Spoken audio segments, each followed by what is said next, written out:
Get ready for the dictation. Dictation will start in 5 seconds. Start.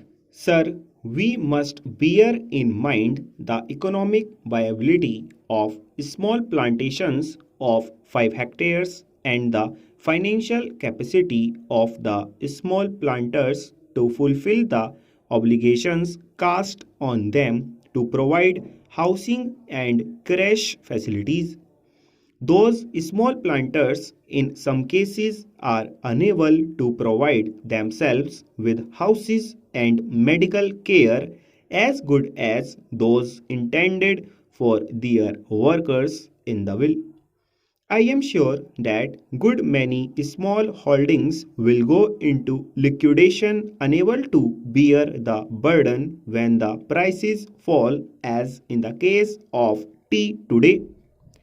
I would emphatically say that clause 13 is not only draconian but discriminatory, and it is most harsh and killing to the farming community of India, whose hands feed and clothe the pupil, poor and rich.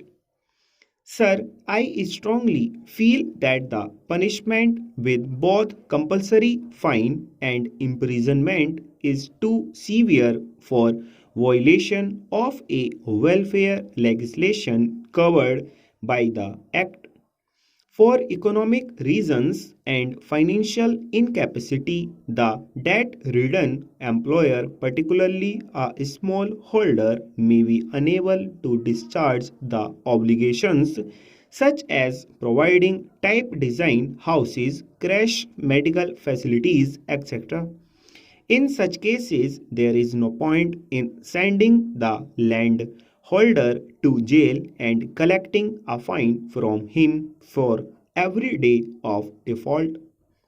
The relevant provisions in the will are made more stringent than the Factories Act, under which, in the case of a further offence, the court is given the discretion to punish the defaulting employer.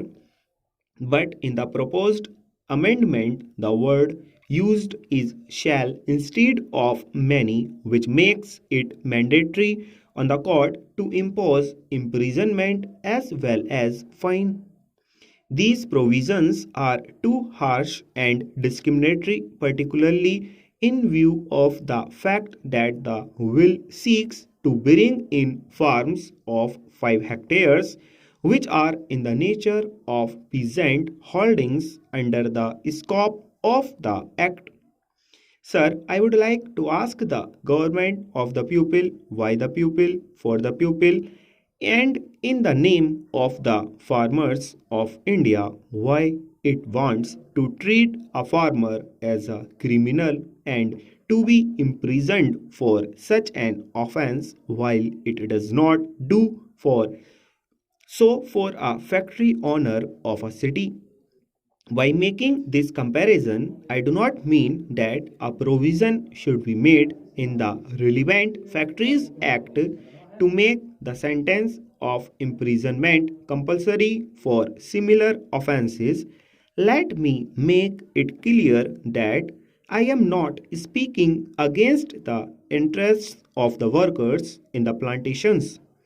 I am not speaking against the stringent and invidious measures which have been provided in the will affecting the rural employers and the invidious laws enacted for them. Stop.